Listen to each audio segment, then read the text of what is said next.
Logic చెప్పుకోవచ్చు. అరే మంచోడండి పాపం, ఎదుటిడికి అన్యాయం చేసినోడు కాదు, అవతల వాళ్ళ మేలే కోరాడు కానీ కీడు కోరలేదు. అంత మంచోడు, ఇన్ని బాధలు. 4 5వది ఏంటి? నిందల పాలయ్యాడు. ఎంత ఆల్రెడీ పరిచి ఉంటారో కదా. యజమానురాలు అతన్ని బలవంతం పెట్టినప్పుడు ఆయన లోబడినందుకు వీడు నా చెయ్యి పట్టుకున్నాడు అని నలుగురిలో ఆమె అవమానపరిచినప్పుడు, చూసిన వాళ్ళు తన తోడి వాళ్ళు అతన్ని కొట్టి తిట్టి ఈడ్చి బయట వేసినప్పుడు అది ఇంకా చెప్పలేము అసలు. ఎందుకంటే వాస్తవంగా అది ఎరగడు పాపం ఆయన. కానీ ఎరగని నింద, చెయ్యని కార్యం ఒకటి వచ్చి నెత్తినబడింది.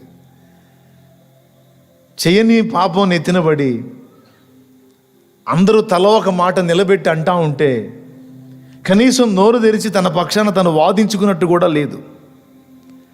అయ్యా నేను ఎరగను, మీరు నన్ను అర్థం చేసుకోవట్లేదు, ఆమె నాకు తల్లి లాంటి దాన్ని నేను ఎలా ఆశిస్తాను, అసలు అలా ఎలా అనుకున్నారు మీరు, నేను అలాంటి వాడిని కాదు అని చెప్పుకోవటానికి కూడా ట్రై చేయాల. మౌనంగా అప్పచెప్పి ఊరుకున్నాడు వాళ్ళు. ఎందుకంటే ఆడమనిషే చెబుతుంది కదా ఇతను నన్ను బలాత్కారం చేశాడని. ఇక నా మాట ఎవడు నమ్ముతాడో? అవతలి వ్యక్తే ఆ మాట చెప్పినప్పుడు ఇక నన్ను ఎవరు నమ్ముతారు? నేను వాదించి వేస్టే, మాట్లాడి వేస్టే అని మౌనం అయిపోయాడు. మీరు చెప్పండి, మీకు తెలిసిన వాడు ఎవడైనా అలా చేశాడని ఒక స్త్రీ మీ ముందు చెబితే మీరు ఆగుతారా? వాడిని కొట్టకుండా ఆగుతారా? ఒక దెబ్బ వేయకుండా ఆగుతారా? బలహీనుడైనా కూడా పోయి ఒక దెబ్బ కొడతాడు, సిగ్గులేదురా? అన్నం పెట్టిన చేతిని పట్టుకుంటావు దుర్మార్గుడా, బుద్ధి లేదా? బతుకుతున్నావు కదరా, వాళ్ళు పెట్టే ముద్ద తిని బతుకుతున్నావు కదరా, ఇంత కక్కుర్తి బుద్ధి ఏంట్రా నీకు? ఇంత నీచంగా ప్రవర్తించావేంట్రా? అనరా, మాట అనరా, దెబ్బ కొట్టరా? అయ్యేం జరిగి ఉండవా? యోసేపుకి జరిగినాయి, నిందల పాలయ్యాడు. ఏమి ఇది కానప్పుడు ఎవడు మాట్లాడగానండి, కొద్దిగా ఎవరన్నా ఒకళ్ళు అతను ఇది అంటే అప్పుడు బయటపడతారు అందరూ. నాకు ఫస్ట్ నుంచి తెలుసు వీడి తేడా అని. వాడు చూడు ఎట్లా ఉందో, వాడు చూపే తేడా, వాడి ప్రవర్తనే తేడా, వాడు అసలు ఫస్ట్ నుంచి నాకు డౌట్ఫుల్గానే ఉన్నాడు, ఫస్ట్ నుంచి అనుమానంగానే ఉన్నాడు అని ఇక మాట్లాడటం మొదలుపెట్టేస్తారు. బాబా అన్నీ ఇంటానే ఉన్నాడు, చెప్పలేడు. చుట్టూ తలా ఓ పక్కన మాట్లాడుతూ ఉంటే అన్నీ వింటానే ఉన్నాడు. ఏం చెప్పాలి? వేదన. ఒరే నేను ఎరగనురా బాబు, అమ్మా నన్ను అలా అనుకోకండి అమ్మా, నేను ఎరగనమ్మా అని చెబితే నమ్ముతారా? మౌనంగా ఉన్నాడు. వేదన. 5 6వది ఇనుప సంకెళ్ళ చేత బంధించబడి చెరసాలలో వేయబడ్డాడు. నేరం ఏం చేయలేదు, కానీ సంకెళ్ళు వచ్చినాయి చేతులకి.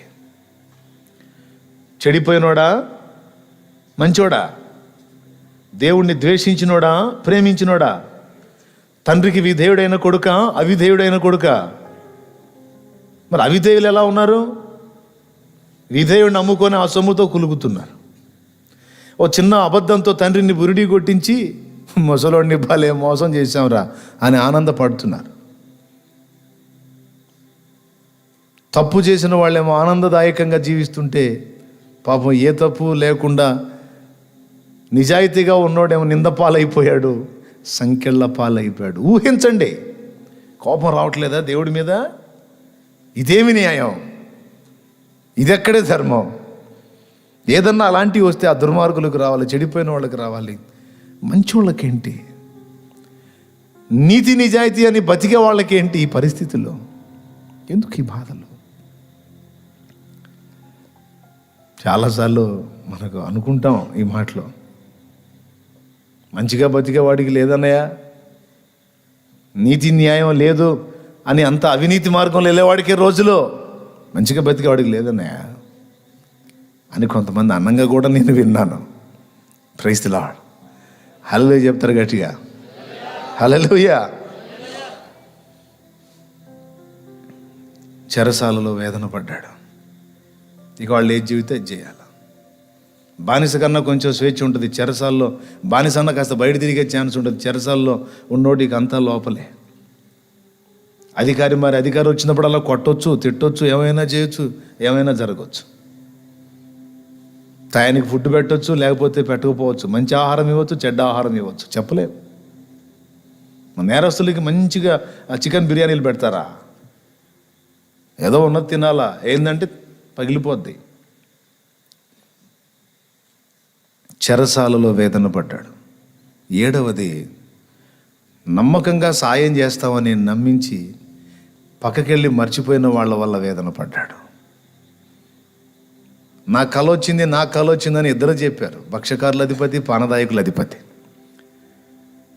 సరే, ఈ ఉన్న సంగతి చెబుదాం, ఒకడన్నా నా పట్ల మేలు చేసే అవకాశం ఉందని ఆశించి, అయ్యా ఆ ఒక్కడికి చెప్పుకున్నాడు, చెయ్యని నేరానికి నేను ఇలాగా బందీనయ్యాను, నువ్వు బయటికి వెళ్ళి మళ్ళా ఫరో గారికి నువ్వు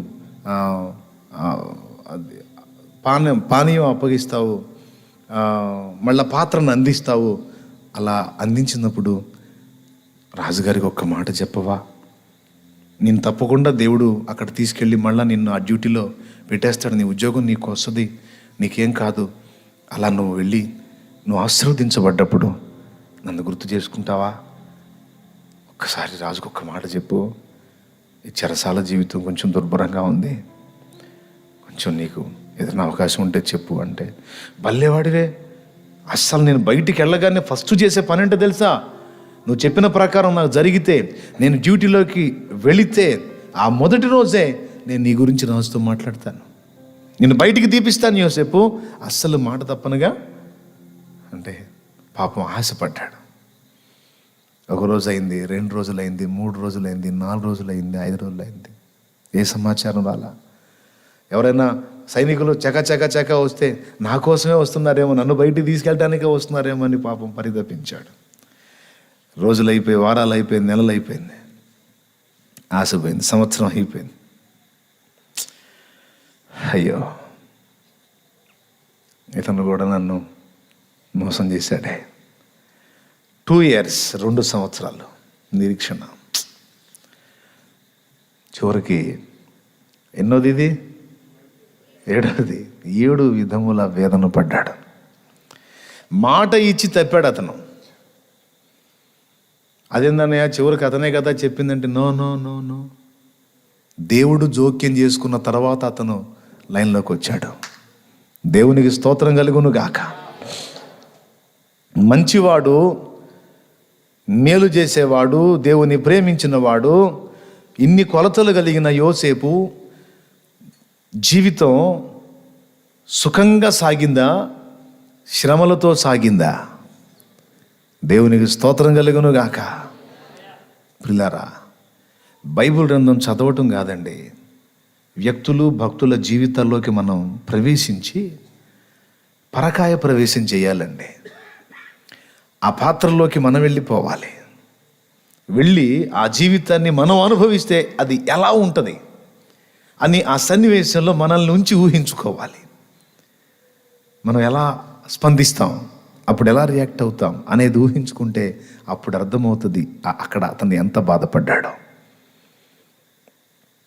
నాకు తెలిసి ఇన్ని వేదనలు అనుభవించి కూడా, ఆ చెరసాల్లో ఉండి కూడా, దేవా, ఈ నమ్ముకున్నోడు కూడా నన్ను మోసం చేశాడయ్యా, మాట ఇచ్చి నమ్మించి బయటికి వెళ్ళగానే నీ గురించి చెప్పి బయటికి తీపిస్తాను అన్నోడు కూడా 2 ఏళ్ళు అయిపోయింది, ఇక పంపుతాడు, ఇక ఏదో నాకు జవాబు వస్తాను ఆశ కూడా నాకు లేదు. ఏదైనా నువ్వు జోక్యం చేసుకోకపోతే ఈ వేదనల్లోనే నేను నా ప్రాణం పోయేటట్టుందయ్యా, ఈ జీవితంలోనే నేను కన్నుమూసేటట్టున్నాను అని. ఇన్ని వేదనల్లో యోసేపు బతికుంటానే కారణం ఏంటో తెలుసా? ఒక్క కారణం, దేవుడు. ఈ వేదనలు అన్నింటిలో కూడా యోసేపు బతికుంటానికి కారణం దేవుడే. ఆ వేదన కలిగినప్పుడల్లా దేవునికి దగ్గర వెళ్ళేవాడు. దేవుడు తన కౌగిల్లో యోసేపును ఓదార్చేవాడు. ఆ ఆదరణే దొరక్కపోతే, ఆ విధంగా సేద తీరకపోతే యోసేపు అయిపోతుండే. తండ్రి ఎడబాటే ముందు అసలు అతనికి వల్ల పడదు. అక్కడే అతను దెబ్బతినేవాడు. ఏ జ్వర పీడితుడయ్యో, ఏ రోగ పీడితుడయ్యో చచ్చిపోయి ఉండేవాడు. కానీ ఈ వేదనలు అన్నిట్లో యోసేపు బతికుండానికి కారణం, తను సేవించిన దేవుడు ఎంత నమ్మకస్తుడో యోసేపుకు తెలుసు. తను ప్రేమించి ఆరాధించిన దేవుడు ఎంత నిజాయితీపరుడో యోసేపుకు తెలుసు. అందుకే అన్నీ చూస్తున్నాడు కదా, ఆయనే న్యాయం తీరుస్తాడులే. ఈరోజు నేను దుఃఖపడుతున్నాను, ఇది నాకు పర్మనెంట్గా ఉండనీయడులే. దేవుడు నన్ను కాపాడుతాడు, ఆయన నన్ను విడిపిస్తాడు. ఇక మరో ఆప్షన్ ఏముంది మరి, మరో అవకాశం ఏముంది మరి? అది అవునన్నా కాదన్నా ఇక ఉన్న దిక్కు ఆయనే, ఉన్న ఆదరణ ఆయనే. ఇంకొక ఆప్షన్ ఉంటే ఆప్షన్లోకి వెళ్ళిపోతాడని కాదు.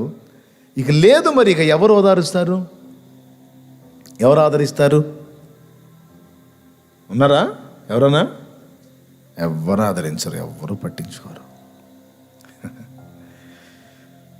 అందుకే దేవునితో అంటు కట్టబడ్డాడు. తన ప్రపంచం దేవుని ప్రపంచంతో అనుసంధానం చేసుకున్నాడు. మనుషులు ఎవ్వరూ పట్టించుకోకపోయినా, అందరూ నన్ను విడిచిపోయినా, ఆయన ఒక్కడుంటే చాలు.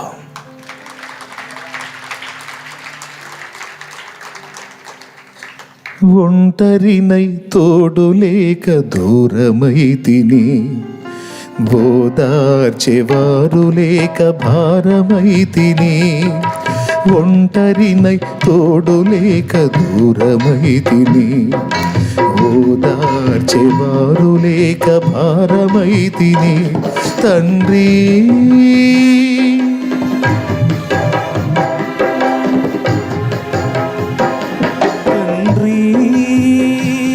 నీ తోడు లేక మోడునై తిని. తండ్రి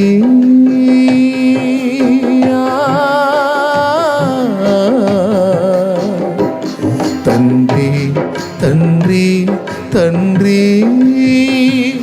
నీ తోడు లేక మోడునై తిని. నీ తోడు దొరికాక చిగురించి తిని, నీ తోడు దొరికాక చిగురించి తిని. నీవుగాక నాకు లేరయ్యా, నీవుగాక నాకు లేరయ్యా. నీవే నీవే నా ప్రాణము, నీవే నీవే నా సర్వము. నా ప్రాణ ప్రియుడా నా యేసయ్యా, నన్ను గన్న తండ్రి నా యేసయ్యా. నా ప్రాణ ప్రియుడా నా యేసయ్యా, నన్ను గన్న తండ్రి నా యేసయ్యా. ప్రభువుకి స్తోత్రం చెప్దామా? గట్టిగా చెప్దామా? అయిపోయిందండి. సంపూర్ణంగా వేదనలు అనుభవించాడు. నాకు తెలిసి ఇలానే బాధపడి ఉంటాడు. తన దాసుని ప్రేమను కంప్లీట్గా దేవుడు చూశాడు. యోసేపు, కోపం రావట్లేదా నాయనా నా మీద? నీకు చిరాకేయట్లేదా? అసహ్యం పుట్టట్లేదా నా మీద నీకు? అలగవేమి నా మీద, నువ్వు అసహించుకోవేమి, నన్ను నిందించవేమి, విమర్శించవేమి, ఏం చేసావయ్యా అని అడగవేమి? యోసేపు, నా మీద నీకు కోపం లేదా? అమ్మో, ఎంత మాట తండ్రి! బతకగలనా? ఏం పర్లేదు తండ్రి, ఇంకా ఇన్నైనా పర్వాలేదు. నిన్నని నేను ఎలా ఉండగలను, నేను ఎలా అనగలను? నాకు తెలుసు నాయన, నువ్వు అనవు నాయన, నువ్వు అనవు. నేనంటే నీకు ఇష్టం, నేనంటే నీకు పిచ్చి. యోసేపు నా కుమారుడా, నువ్వు అనవు. అయిపోయింది. 7 విధాలు అనుభవించావు, ఇక చాలు, ఇంక నిన్ను పరీక్షించలే, ఇంక నిన్ను పరిశోధించనులే, ఇక నీకు విడుదల, నీకు విడుదల. ఇదిగో నేను నిన్ను ఆశీర్వదిస్తున్నాను. దేవునికి స్తోత్రం. హల్లెలూయా. నీ ప్రేమ నన్ను ఎంతో ఆకర్షించింది నాయన. ఒక్క మాట కూడా నన్ను సనగక గొనగక నా కోసమే కనిపెట్టుకున్నావు. నన్ను ఎట్లా స్తుతించాలనిపిస్తుంది నీకు? నువ్వు అనుకున్న మేలులు నేను చేయలేదు కదా. నన్ను గురించి ఎలా పాడుతున్నావు నువ్వు? మోకాళ్ళు నన్ను ఎలా స్తుతించగలుగుతున్నావు నువ్వు? ఎలా నా గురించి ఇతరులకు చెప్పగలుగుతున్నావు నువ్వు? ఎలా నన్ను మహిమపరచాలనిపిస్తుంది నీకు? తిట్టాలి కదా, నువ్వు అసహించుకోవాలి కదా. అయ్యో, అవేవి కనపడవు ఏంటి నీ దగ్గర? కనపడవు. నువ్వు అందరిలాంటోడివి కాదు నాన్న. నువ్వు నా ముద్దు బిడ్డవి. నేనేందో నీకు తెలుసు, నువ్వేందో నాకు తెలుసు. హల్లెలూయా, హల్లెలూయా, హల్లెలూయా. యోసేపు ఏమిటి తండ్రి, బయటికి తీస్తానని పోయినోడు అంతు లేకుండా పోయాడు. ఏమిటి తండ్రి నా పరిస్థితి అంటే, నువ్వు అలా ఉండు అని శుభ్రంగా తిని నిద్రపోతున్న ఫరోతో మాట్లాడుతున్నాడు. అక్కడ దర్శనం చూపిస్తున్నాడు. దర్శనం చూపిస్తున్నాడు. ఉలిక్కిపడి లేచి కూర్చున్నాడు ఫరో. ఏంటి దర్శనం అని మళ్ళా వండుకున్నాడు. చూడండి, చిన్నవాడితో కాదు, మధ్యస్థ స్థితిలో వాడితో కాదు, కొద్ది అధికారితో కాదు, అసలు రాజుతోనే మాట్లాడుతున్నాడు. రాయ్ లేరా నిద్ర, చూడరా నేను చూపిస్తున్నాను ఏం జరగబోతుందో. పిలవరా నా యోసేపును బయటికి. హల్లెలూయా, హల్లెలూయా. పిలవరా నా యోసేపుని బయటికి. ఇక దిక్కు లేదురా నా యోసేపు చెప్పకపోతే నీ దర్శన భావం. రెండు సార్లు రెండు రకాలుగా వచ్చింది. వీడికి పిచ్చెక్కుతుంది. ఎవరికి? ఫరోకి, రాజుకి దర్శనం కనపడుతుంది. ఏంటి దర్శనం? దాని భావం ఏంటి? అక్కడ ఉన్నటువంటి అన్ని విధాల వాళ్ళని పిలిచాడు. మాసచర్య చెప్పేవాళ్ళని, నక్షత్ర సూచకుల్ని, మాంత్రికుల్ని, జ్యోతిష్యకుల్ని, అందరిని వాళ్ళని వీళ్ళని పిలిచి అందరిని అడిగితే ఎక్కడ ఆన్సర్ రాలా. ఏం చేయాలా అని దాని గురించి మదన పడతా ఉంటే అప్పుడు గుర్తు చేశాడు. ఈ పానదాయకుల అధిపతికి మెరిసింది. రాజు విచారంగా కూర్చుంటే పానదాయకుల అధిపతి దగ్గరికి వెళ్ళి, రాజా, ఇందును గూర్చి మీరు విచారించని అవసరమో లేదో. నాకు తెలిసిన ఒక వ్యక్తి ఉన్నాడు, పాపం అతను ప్రస్తుతం జైల్లో ఉన్నాడు. నేనే బుద్ధి తక్కువని మర్చిపోయాను, ఇప్పుడు గుర్తొచ్చింది నాకు. అతని పేరు యోసేపు. అతను చెరసాలలో ఖైదీగా ఉన్నాడు. మీరు నన్ను, భక్షకారుల అధిపతిని బంధించి చెరసాలలో అనుమానం మీద వేయించినప్పుడు నాకు, భక్షకారుల అధిపతికి ఒక దర్శనం కలిగింది. దాని గురించి మేము అతనికి చెప్పినప్పుడు అతను దాని అర్థం చెప్పాడు. అలాగునే అచ్చం జరిగింది. అతనికి చెప్పాడు, 3 దినముల్లో నీ తల కొట్టేయటం జరుగుతుందని. నాకు చెప్పాడు, 3 దినముల్లో నిన్ను రాజు నీ తలను పైకెత్తి నీకు మళ్ళా జాబ్ ఇస్తాడని. అలాగునే జరిగింది. రాజా, మీరు అంటే మరి అతన్ని పిలిపించే ఏర్పాటు చేసినట్లయితే అతను వస్తే మీకు ఈజీగా చెప్పేస్తాడు అన్నాడు. ఇక చెరసాలలో నుండి డైరెక్ట్గా రాజు దగ్గరికి వచ్చేసి నిలబడ్డాడు. మరి రాజు దగ్గరికి వచ్చి నిలబడాలంటే మరి అతనికి తగ్గ గెటప్ ఉండాలి కదా.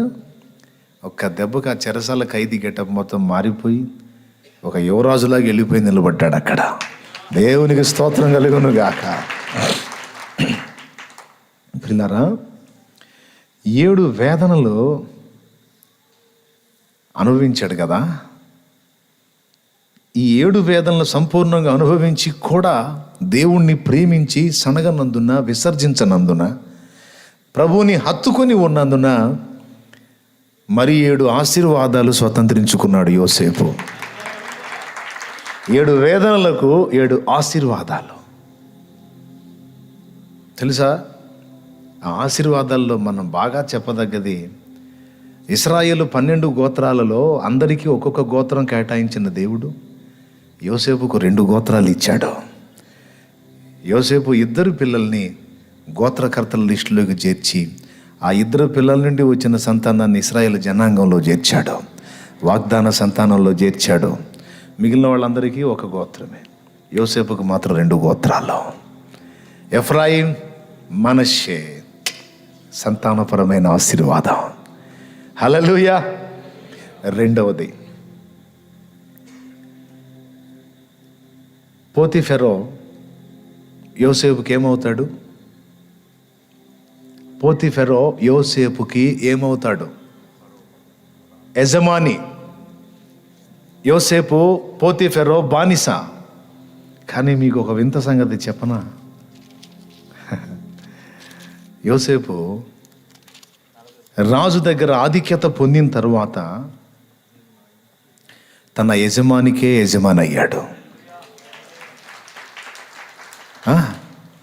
పోతీఫెరో ఎవరో చూడండి ఒక్కసారి బైబిల్లో 39వ అధ్యాయం చూడండి, ఆదికాండం. యోసేపును ఐగుప్తునకు తీసుకొని వచ్చినప్పుడు ఫరో యొక్క ఉద్యోగస్తుడును రాజ సంరక్షక సేనాధిపత్యునైన పోతీఫెరోను ఒక ఐగుప్తీయుడు అన్నాడు కదా. ఇతడు ఎవరంట? ఫరో యొక్క ఉద్యోగస్తుడును రాజు సంరక్షక సేనాధిపతియు. ఫరో ఉద్యోగస్తుడు, రాజు సంరక్షక సేనాధిపతి. అంటే రాజుకి సెక్యూరిటీ ఇచ్చేవాడు అన్నమాట. ఇతను కాపలా కాసేవాడు, భద్రతనిచ్చేవాడు, దాసుడు. రాజు దగ్గర గడగడలాడుతా నిలబడాలి ఇతను. ఇప్పుడు రాజు పక్కన యోసేపు వచ్చేసాడు. దేవునికి స్తోత్రం. ఆ మాట కూడా చూడండి ఒక్కసారి. 41వ అధ్యాయము 44వ వచనం నుంచి, లేకపోతే 43వ వచనం నుంచి చదువు. తన రెండవ రథము మీద 42 నుంచి చదువు. 41, 42 నుంచి. మరియు ఫరో తన చేతినున్న తన ఉంగరము తీసి యోసేపు చేతిని పెట్టి సన్నపు నార బట్టలు అతనికి తొడిగించి అతని మెడకు బంగారు గొలుసు వేసి తన 2వ రథము మీద అతను ఎక్కించెను. అప్పుడు వందనము చేయుడని అతని ముందర జనులు కేకలు వేసిరి. అట్లు ఐగుప్తు దేశమంతటి మీద అతన్ని నియమించెను. మరియు ఫరో యోసేపుతో అంటున్నాడు, ఫరోను నేనే, ఆయనను నీ సెలవు లేక ఐగుప్తు దేశమందంతటను ఏ మనుషుడును తన చేతినైనను కాలినైనను ఎత్తకూడదని చెప్పెను. ఫరోని నేనే, జస్ట్ బిల్డప్ కోసం అంతే. హల్లెలూయా.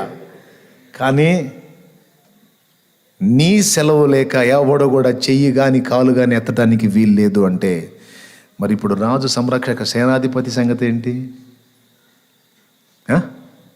అతను కూడా ఎవరికి లోబడాలి? ఇప్పుడు అతను ఎవరికి సెక్యూరిటీ ఇవ్వాలి? ఇప్పుడు డేంజర్ ఫరోకి కాదు, కాపుదల ఫరోకి కాదు.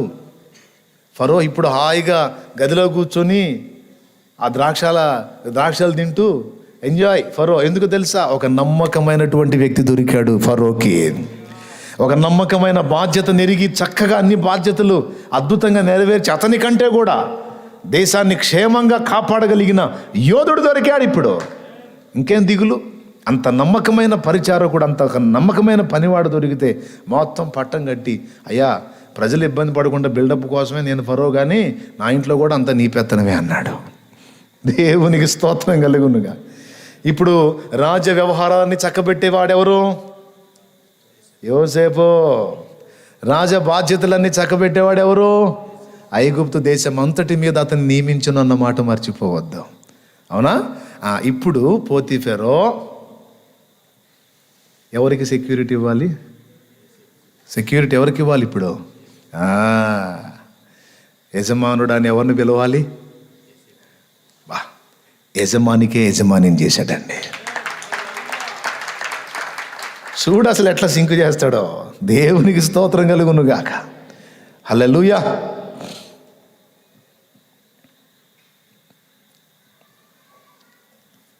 అమ్ముకున్న వాళ్ళని, అవమానపరిచిన వాళ్ళని తీసుకొచ్చి అతని కాళ్ళ ముందు పడవేసి వాళ్ళ ఎదుట అతన్ని శాశ్వతంగా గొప్ప చేశాడు. కొద్ది రోజులు కాదు, యోసేపు ఉన్నంతకాలం మళ్ళీ ఎవడి ముందు కాలు మొక్కలేదు, ఎవడి ముందు తల వంచలేదు, తల ఎత్తుకొని బతికాడు. మూడవ ఆశీర్వాదం. మొదటిది ఇశ్రాయేలు రెండు గోత్రాల్లో రెండు పేర్లకు తన ఇద్దరు బిడ్డలకి స్థానం లభించింది. రెండవది యజమానునికే యజమానుడయ్యాడు. మూడవది ద్వేషించినటువంటి వారిని, అమ్ముకున్న వారిని తెచ్చి కాళ్ళ ముందు పడేసి వాళ్ళ ఎదుట యోసేపును ఘనపరిచి, అది కూడా కొద్ది రోజులు కాదు, యోసేపు ఉన్నంత వరకు యోసేపుని తల ఎత్తి ఉంచాడు. అవునా? ఇప్పుడు పోతీఫెరో భార్య కూడా ఏమనుకొని ఉంటుంది? దేవునికి స్తోత్రం కలుగును గాక. హల్లెలూయా. 3. 4వది, ఐగుప్తు దేశం అంతటికే కాదు, కనాను ప్రాంతానికి కూడా కానాబెట్టేవాడయ్యాడు. అంతే, ఎక్కడ ఎవడు ఆహారం కావాలన్నా కూడా ఇతడు సమృద్ధి గలవాడు. ఎవరో? యోసేపు. చూడండి, అదే నేను అప్పుడప్పుడు చెబుతూ ఉంటా. దేవుడు పరీక్షించి ఒక్కసారి డోర్ ఓపెన్ చేసి ఆశీర్వదించటం మొదలు పెడితే ఎక్కడ దాచాలో కూడా అర్థం కాదు. అంత సమృద్ధి ఇవ్వబడిద్ది.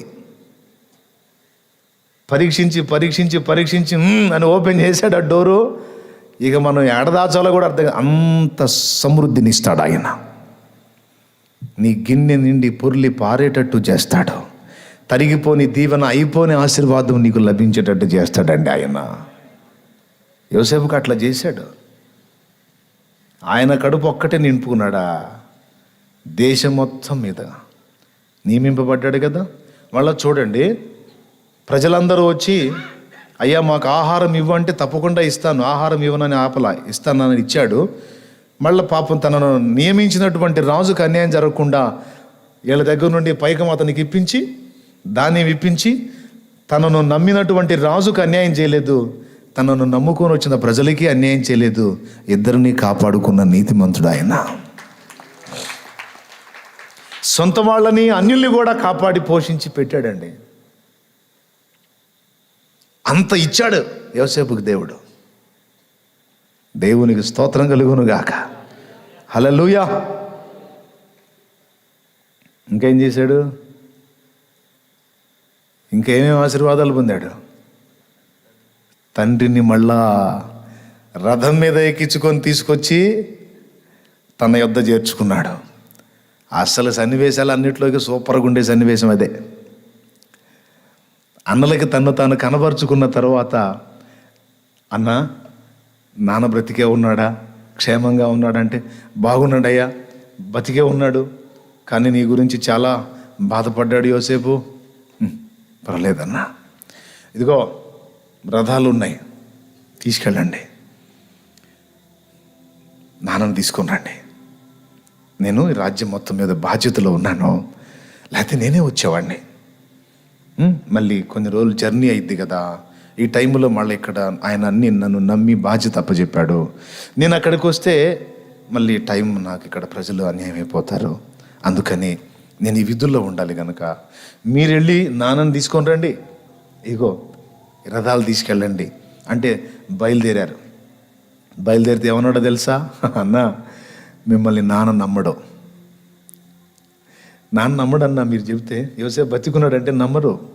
అందుకని ఇదిగో ఈ రథాల నిండా ఈ సామాగ్రి తీసుకొని పొండి, ఈ వస్తువులు, ఈ సామాగ్రి, ఈ సరుకులన్నీ తీసుకొని పొండి, అప్పుడు కొంచెం నమ్మే అవకాశం ఉంది. ఎందుకంటే ఇవన్నీ వాస్తవంగా మీకెవరు ఇవ్వరు, మనకెవరు ఇవ్వరు, కానీ ఇవి నేను పంపించాను అంటే ఖచ్చితంగా నాన్నకు తెలుసు. నేను అనుకుంటాను అందులో యాకోబుకి ఇష్టమైనవేవో పంపించి ఉండొచ్చు యోసేపు అనుకుంటాను నేను. దేవునికి స్తోత్రం కలుగును గాక. ఫలానా ఐటమ్ ఉంది, అది నాన్నకి ఇష్టమని నాకు మాత్రమే తెలుసు, అదిగో అది ఉంచాను, తీసుకెళ్ళి నాన్నకి ఇవ్వండి. ఇది చూసినప్పుడు ఆయన నమ్మే అవకాశం ఉంది. హల్లెలూయా. వెళ్ళిపోయారు. పరుగు పరుగున పోయి, తండ్రి శుభవార్త. ఏమిట్రా, మీ బతుకంత దుర్వార్తలు తేవటమేగా, వాడు చచ్చాడు, ఈడిపోయాడు, అది పోయింది, ఇది పోయింది అని దుర్వార్తలు తేవటం. ఇప్పటిదాకా షిమ్యోన్ అప్పచెప్పి వచ్చారు, మళ్ళీ బెన్యామీన్ అని పోయారు. అన్ని దుర్వార్తలే కదరా తెచ్చారు. ఇప్పుడు శుభవార్త అనుకుంటూ వచ్చారు, ఏమైందిరా మీకని విచిత్రంగా చూస్తున్నాడు. వాళ్ళ నుంచి ఎప్పుడు దుర్వార్తలే కానీ శుభవార్త ఆడినాడు పాపం.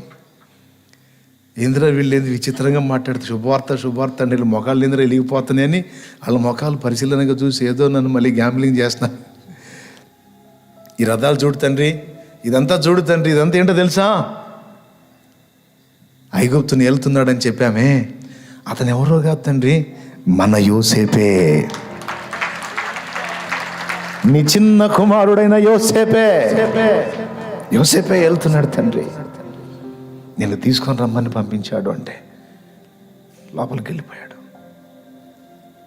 కూర్చొని ఏడుస్తున్నాడు. ఏంటి తండ్రి ఎందుకు ఏడుస్తున్నావు అంటే, ఎరా ఎందుకురా నాతో ఆటలాడుకుంటారు, వాడిని ఇప్పటికీ మర్చిపోలేదురా, సంవత్సరాలు అయిపోయినా వాడిని ఇప్పటికీ నేను మర్చిపోలేదు. ఇప్పుడిప్పుడే వాని మీద నుండి నా మనసు బెన్యామీన్ మీదకి మలుచుకుంటున్నాను. నెరసిన వెంట్రుకలతో ఉన్న నన్ను ఎందుకురా దుఃఖంతో దిగిపోయేటట్టు చేస్తారు, నాకెందుకురా వాడిని గుర్తు చేస్తారు అని ఏడుస్తూ ఉంటే, తండ్రి మేము చెప్పేది అబద్ధం కాదు, ఇది నిజం. యోసేపు చావలేదు, బతికి ఉన్నాడు. లేకపోతే మనకెవరు తండ్రి రథాలు పంపించేది, ఇవన్నీ ఇచ్చేది? ఈ చూడు తండ్రి నీకోసం పంపించాడు, ఈ చూడు తండ్రి నీకోసం పంపించాడు అంటే అవన్నీ చూసి బయటకు వచ్చి అన్నిటినీ గమనించి, నిజమేనా యోసేపు బతికున్నాడా? ఆయన నమ్మకుండా తను వెళ్ళి దేవుని ముందు బలి అర్పణ అర్పించి దేవుని కలుసుకొని వీళ్ళు చెప్తున్నారు. ఆ హడావుడంతా చూస్తుంటే నమ్మాలనిపిస్తుంది, నిజమేనేమో అనిపిస్తుంది. దేవా, నా సొంత ఆలోచనలతో ప్రయాణం చేసి ఎంతో వేదన పడ్డాను. వాళ్ళు చెప్తుంది నిజమేనా? నీవు నాకు అనుగ్రహించిన యోసేపు సజీవుడేనా? వాడు చనిపోయాడని కదా, వారి వస్త్రం కూడా నేను చూశాను కదా, రక్తపు మడుగులో తడిసిన వస్త్రం. వీళ్ళు చెప్తుంది నిజమేనా? దేవుడు మాట్లాడుతున్నాడు, యాకోబు ఐగుప్తుకు వెళ్ళు, సందేహింపక వెళ్ళు, నేను నీతో కూడా వస్తాను. నీ కుమారుడైన యోసేపు నీ కన్నుల మీద చేతులు ఉంచుతాడు. నేను నిన్ను వదిలిపెట్టలేదు యాకోబు, నీకు తోడై ఉన్నాను. హల్లెలూయా. వెళ్ళిపోయాడు. ఇక బయలుదేరి వెళ్ళిపోతే కొడుకు యోసేపే. తండ్రి మర్చిపోతాడా? అన్నలు గుర్తుపట్టలేదు. యోసేపు నల్లంత దూరంలోనే చూసి, యోసేపు తండ్రిని చూసి, యోసేపు చూసి పరిగెత్తుకుంటూ వచ్చి తండ్రి కౌగిలించుకొని యోసేపు మెడ మీద పడి ముద్దులు పెట్టుకొని, నా కుమారుడా, నా దేవుడు ఎంత గొప్పవాడురా, ఇశ్రాయేలు దేవా, నీవు స్తోత్రార్హుడవు, నమ్మకమైన వాడవు. నా చరిత్రలో నా బిడ్డ నీకు చూస్తాను అనుకోలేదు. నా యోసేపు నా కళ్ళకు చూపించావా? యాకోబు గుండె ఎంత కృతజ్ఞత చెప్పుంటుందో కదా దేవునికి. యోసేపు హృదయం ఎంత మహిమపరిచి ఉంటుందో కదా దేవుణ్ణి కదా. ఎంతసేపు ఏడుచుకొని ఉంటారో. నాకింతే చాలు, ఇక నా ప్రాణం పోయిందో నాకు ఇబ్బంది లేదురా. యోసేపు, నిన్ను చూశాను, నాకింతే చాలు. ఈ క్షణాన నన్ను దేవుడు తీసుకున్నా పర్వాలేదయ్యా, నా ముద్దుల కొడుకు రాను. లేదు తండ్రి, నువ్వు వెళ్ళిపోవటం కాదు, ఇక్కడ ఉండాలి. నేను నీకు చేసేవన్నీ నువ్వు అనుభవించాలి, చూడాలి, సంతోషించాలి. నీ కుమారుణ్ణి దేవుడు ఎంత హెచ్చించాడో, అన్య జనుల మధ్య ఎంత ఘనపరిచాడో, ఎంత ఆశీర్వదించాడో, ఎంత ఆధిక్యత ఇచ్చాడో, ఎంత ఘనపరిచాడో. నువ్వు చూడొద్దు, నువ్వు సంతోషించద్దు. నువ్వు చూడనప్పుడు, నువ్వు సంతోషించినప్పుడు ఇక నేను నాకెందుకు తండ్రి? నేను అనుకున్న తండ్రి దేవుడు నాకు అన్యాయం చేయడు, నాకు సహాయం చేస్తాడని. నా ప్రియమైన దేవుని బిడ్డలారా, ఈరోజు ఒక మాట మళ్ళా నన్ను చెప్పనివ్వండి. నువ్వు లాస్ అయిపోయిన నీ కుటుంబ సభ్యుల్ని, నువ్వు మిస్ అయిన నీ కుటుంబ సభ్యుల్ని, నువ్వు కోల్పోయిన నీ వారిని నువ్వు అనుకుంటున్నావు, అయ్యో నాకు లేకుండా పోయారు, వెళ్ళిపోయారు అని. దేవుడు మాట్లాడుతున్నాడు, లేదు, ఒకరోజు రాబోతుంది త్వరలోనే. నేను కోల్పోయాను, వారి లోకం నుండే వెళ్ళిపోయారు అని అనుకుంటున్న నీ వారిని నీకు దేవుడు చూపించబోతున్నాడు. నీకు చూపించబోతున్నాడు దేవుడు. ఎవరిని మిస్ కావును. కనీసం నిన్ను ప్రేమించి నీ కోసమైనా నీ వారిని దాచిపెడతాడు ఆయన. ఎందుకంటే వారిని నువ్వు ఇష్టపడతావు కదా, నీ ఆనందం కోసమైనా నువ్వు మిస్ అయిన వాళ్ళని నీ కోసం దాచిపెడతాడు, నీకు అప్పగిస్తాడు.